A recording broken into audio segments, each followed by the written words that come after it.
नमस्कार. सध्या भारत आणि पाकिस्तानमध्ये तणावाची परिस्थिती आहे, युद्धजन्य परिस्थिती आहे. वेगवेगळ्या पातळ्यांवर भारत ॲक्शन मोडवर आलेलं आहे आणि एक मोठी ॲक्शन पाकिस्तान विरोधात पाकिस्तानला उत्तर देण्याकरता केली जाईल त्याची तयारी आत्ता भारतामध्ये सुरू आहे, वेगवेगळ्या ठिकाणी सुरू आहे. आणि त्याचाच एक भाग म्हणजे उद्या म्हणजे 7 मेला बुधवारी मॉकड्रिल राज्यभरात आयोजित करण्यात आलेलं आहे. खरं तर देशभरामध्ये एक साधारण 244 ठिकाणं आहेत जिथे मॉकड्रिल केलं जाणार आहे. मॉकड्रिल म्हणजे काय हे आपण समजून घेऊयाच, पण त्याआधी उद्या मॉकड्रिल कुठे कुठे होणार आहे आणि का होणार आहे हे आधी समजून घेऊया. बघा, मॉकड्रिल का केलं जातं तर युद्धजन्य परिस्थिती आहे. युद्ध जर सुरू झालंच तर सामान्य नागरिकांना याचा कमीत कमी फटका बसावा. सामान्य नागरिक युद्धजन्य परिस्थितीसाठी युद्धासाठी तयार आहेत का, त्यांनी स्वतःचा बचाव कसा करायचा आहे, आजूबाजूच्या लोकांचा बचाव कसा करायचा आहे, हे बेसिक आहे या मॉकड्रिलचं. फक्त एवढंच नाही तर यंत्रणा कशा पद्धतीनं तयार आहेत, यंत्रणांना माहिती आहे की नाही की कशा पद्धतीनं युद्धजन्य परिस्थितीमध्ये रिॲक्ट करायचं आहे, किती वेगानं काम करावं लागणार आहे आणि मेसेज जर एका ठिकाणाहून दुसऱ्या ठिकाणी पोचवायचा आहे, एखाद्या मेसेजचा जर अर्थ समजून घ्यायचा आहे तर तो काय आहे अर्थ, अशा सगळ्या पातळ्यांवर यंत्रणांची सुद्धा कसोटी लागणार आहे. आणि त्यामुळे उद्याचं मॉकड्रिल फार फार फार महत्त्वाचं आहे. 1971 साली अशा प्रकारचं मॉकड्रिल झालेलं होतं आणि त्यानंतर बरोबर 54 वर्षांनी अशा प्रकारचं मॉकड्रिल होतं आहे. त्यामुळे या मॉकड्रिलकडे देशाचं लक्ष लागलेलं आहे. जसं मी तुम्हाला आधी म्हटलं की देशभरामध्ये 244 ठिकाणी हे मॉकड्रिल होणार आहे आणि फक्त महाराष्ट्रात 16 ठिकाणं, 16 जिल्हे, 16 शहरं अशी निवडली गेलेली आहेत जिथे मॉकड्रिल होणार आहे.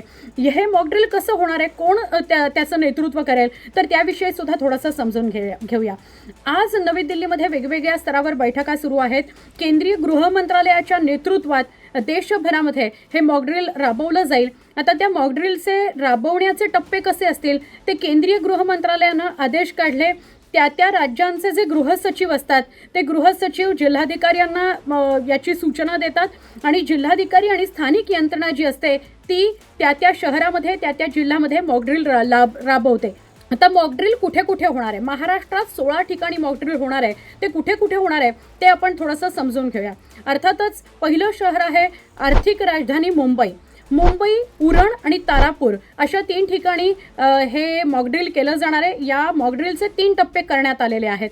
3 टप्पे कुठल्या अनुषंगानं करण्यात आलेले आहेत महाराष्ट्रामध्ये, तर जे जास्त महत्त्वाचे किंवा संवेदनशील भाग आहेत, संवेदनशील कशा अर्थी, महत्त्वाचे या अर्थी संवेदनशील, तिथे कुठल्या कारवाया होतात म्हणून संवेदनशील नाही, तर ज्या जास्त महत्त्वाच्या अशा शहरांचा उल्लेख आहे तो पहिल्या यादीत करण्यात आला आहे. जे द्वितीय स्तरावरचे महत्त्वाचे जिल्हे आहेत किंवा शहरं आहेत त्यांचा उल्लेख द्वितीय श्रेणीमध्ये करण्यात आला आहे. आणि तिसरी श्रेणी जी आहे ते तुलनेनं कमी महत्त्वाची जी शहर आहे जिथे अशा प्रकारची घटना घडण्याच्या शक्यता कमी असतात, युद्धजन्य परिस्थिती किंवा काही अजून विचित्र परिस्थिती, तर ती उद्भवण्याच्या शंका जिथे कमी असतात, शक्यता जिथे कमी असतात तिथे तिसरी पातळी. मग अशी पहिला, दुसरा आणि तिसऱ्या श्रेणी किंवा पातळीवर आपण कुठली शहरं ठेवली गेली आहेत ते बघूयात. पहिली श्रेणी आहे मुंबई, उरण आणि तारापूर. या ठिकाणी मॉकड्रिल केलं जाणार आहे. दुसऱ्या श्रेणीमध्ये ठाणे, पुणे, नाशिक, रोहा, धाटाव, नागोठणे, मनमाड, सिन्नर, थळचाई शेत आणि पिंपरी चिंचवड या ठिकाणी दुसरी श्रेणी जिथे मॉकड्रिल केलं जाणार आहे. उद्याच म्हणजे बुधवारी 7 मेला हे मॉकड्रिल केलं जाणार आहे. छत्रपती संभाजीनगर, भुसावळ, रायगड, सिंधुदुर्ग आणि रत्नागिरी या तिसऱ्या श्रेणीमधले जिल्हे आहेत जिथे मॉकड्रिल केलं जाणार आहे. एकूण 16 ठिकाणं आहेत महाराष्ट्रात जिथे मॉकड्रिल केलं जाणार आहे. हे मॉकड्रिल फार महत्त्वाचं आहे. ते कसं केलं जातं, का केलं जातं हे सुद्धा समजून घेऊया. सिव्हिल डिफेन्स मॉकड्रिल हे आयोजित करतात आणि सिव्हिल डिफेन्स जेव्हा सायरन वाजवतात तेव्हा सायरनचा अर्थ काय, तो सायरनचा अर्थ कुणी कुणी कसा कसा घ्यायचा आहे आणि सायरन वाजल्यावर काय करायचं आहे हे सगळं या मॉकड्रिलमध्ये सांगितलं जाणार आहे. त्याच्याच बरोबर ब्लॅकआउट केला जातो, पूर्ण ब्लॅकआउट. असा ब्लॅकआउट 71 साली पण करण्यात आला होता, मॉकड्रिलचाच तो एक भाग होता. तर अशा ब्लॅकआउटच्या वेळेला सर्वसामान्यांनी काय करायचं, यंत्रणांनी काय करायचं याकरता तो ब्लॅकआउटसुद्धा केला जाणार आहे. आणि याचं मॉकड्रिल 16 ठिकाणी महाराष्ट्रामध्ये उद्या म्हणजे बुधवारी केलं जाणार आहे. आता कशा प्रकारे या मॉकड्रिलमध्ये काय काय असतील गोष्टी ते समजून घ्या आणि मग सगळ्यात शेवटी आपण मॉकड्रिल काय ते समजून घ्या. पण त्याआधी मॉकड्रिलमध्ये उद्या काय काय समाविष्ट करण्यात आलं आहे, कुठल्या यंत्रणा, काय नेमकं त्यांचं काम असतं हे सुद्धा तुम्हाला या सगळ्यामध्ये समजून येईल. मी थोडंसं नोट डाऊन केलं म्हणून तुम्हाला वाचून दाखवते. हवाई हल्ल्याच्या इशारा प्रणालींची कार्यक्षमता तपासली जाईल जेणेकरून वेळेत नागरिकांना सतर्क राहता येईल. भारतीय हवाई दलाशी रेडिओ किंवा हॉटलाईन संपर्क यंत्रणा कार्यान्वित करावी लागेल. ती कशी कार्यान्वित करायची, ती कार्यान्वित झाल्यावर काय होईल याची सुद्धा उद्या तपासणी केली जाईल, ज्यामुळे आपत्कालीन समन्वय शक्य आहे. यंत्रणांमध्ये सुद्धा समन्वय असणं गरजेचं आहे. त्यामुळे हा यंत्रणांमधला समन्वय अशा पद्धतीने रेडिओ आणि हॉटलाईनने मेसेज पाठवल्यानंतर कशा यंत्रणा एकाच वेळेला समांतर पातळीवर काम करतात ते बघणं सोपं जाईल.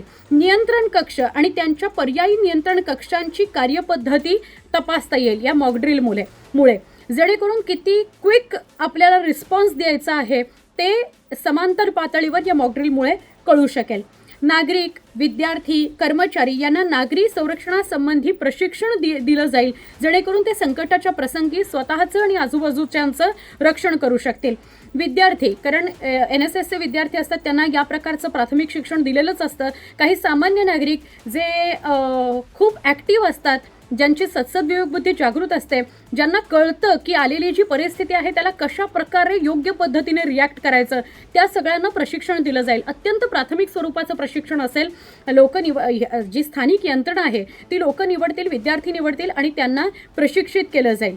ही खूप मोठी प्रोसेस नाही आहे. अत्यंत बेसिक अशा गोष्टी त्यांना सांगितल्या, शिकवल्या जातील, जेणेकरून अशी परिस्थिती युद्धजन्य जेव्हा उपस्थित होते तेव्हा ते आपलं स्वतःचं आणि आपल्या आजूबाजूच्यांचं रक्षण करू शकतील.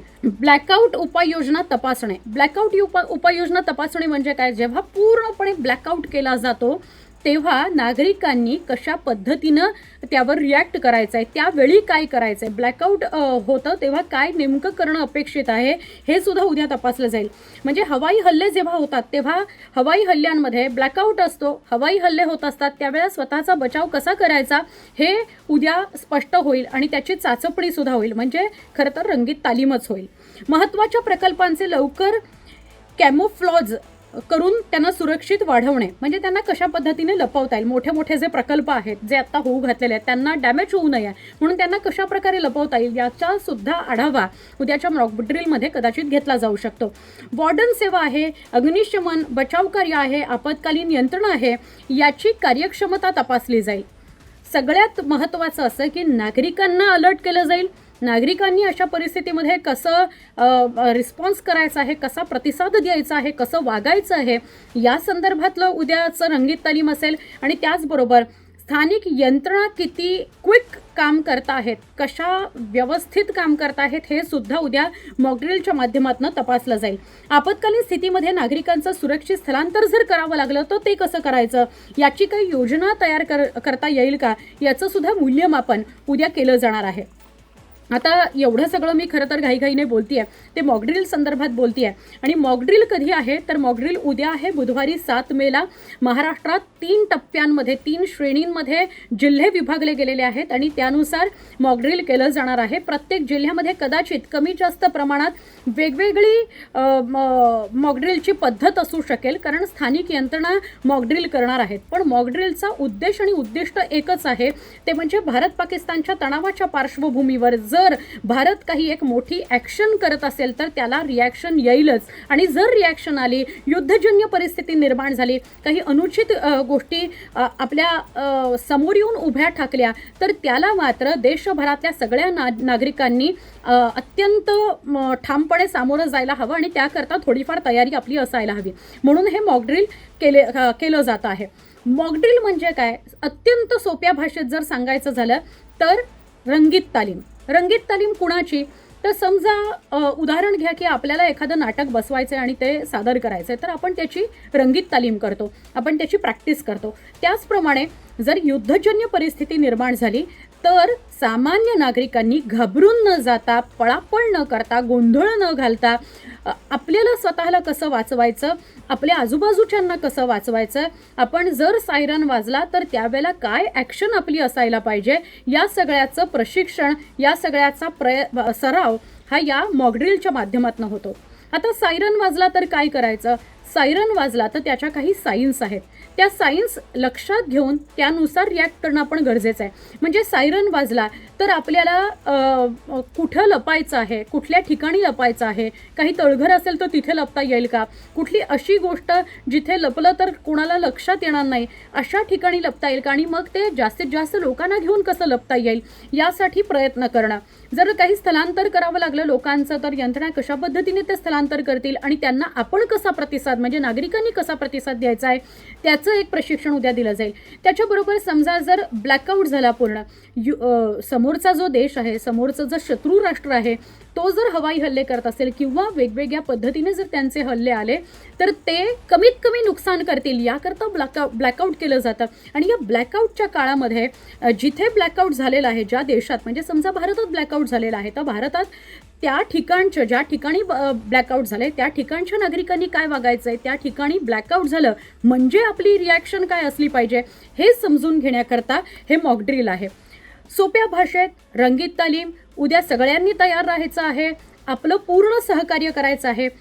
आपण लक्षात घ्यायला पाहिजे की आपली जनभावना आहे की युद्ध व्हायला पाहिजे, पाकिस्तानला सडेतोड उत्तर दिलं पाहिजे. पण जर पाकिस्तानला उत्तर सडेतोड दिलं, आपली काही एक मोठी ॲक्शन आली तर त्याला रिॲक्शन येईल. आणि जर ती रिॲक्शन आली तर आपण सगळ्यांनी तयार राहिलं पाहिजे. कमीत कमी हानी होईल यासाठी प्रत्येकानं प्रयत्न केले पाहिजेत. आणि सीमेवर तर सैनिक असतातच आणि आपल्या तिन्ही दलांचे प्रमुख आणि त्यांचं जे सैन्य दल आहे ते सक्षम आहेच सगळ्या प्रकारचे हल्ले परतवून लावण्याकरता आणि ठाम ठोस असं शत्रू राष्ट्राला उत्तर देण्याकरता. पण आपल्या सगळ्यांची ही एक महत्त्वाची जबाबदारी आहे आणि ती पार पाडण्याकरता नागरिकांना या मॉकड्रिलमध्ये सहभागी होणं हे बंधनकारक आहे. आता मॉकड्रिलमध्ये अजून एक भाग असतो, फक्त नागरिकांना समजावणं आणि त्यांना प्रशिक्षण देणं हा भाग नसतो.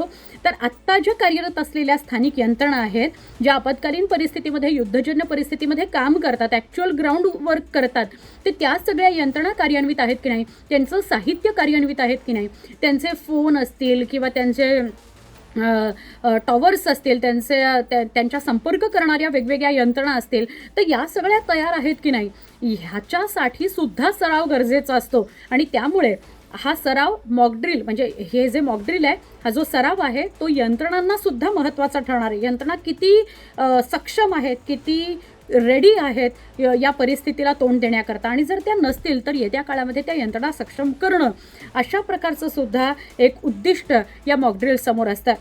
उद्या 7 तारखेला दिवसभरामध्ये हे मॉकड्रिल 16 जिल्ह्यांमध्ये वेगवेगळ्या वेळी वेगवेगळ्या ठिकाणी स्थानिक यंत्रणा राबवतील. तर अशा प्रकारे जर मॉकड्रिल तुमच्या आजूबाजूला तुमच्या परिसरामध्ये आयोजित केलं गेलेलं असेल तर नक्की त्यात सहभागी व्हा आणि आपलं 100% योगदान द्या. हे आपल्या सगळ्यांच्या हिताकरता आहे, आपल्या सगळ्यांच्या बचावाकरता आहे. जर आपली ही जनभावना आहे की शत्रू राष्ट्राला ठोस उत्तर सरकारनं दिलं पाहिजे, या देशानं दिलं पाहिजे, तर आपली ही देखील जबाबदारी आहे की आपण अशा प्रकारची जी सरकार केंद्रीय गृहमंत्रालय पावलं उचलतंय तर त्याला आपला सपोर्ट राहील. आपणही आपलं एक पाऊल यामध्ये उचलू.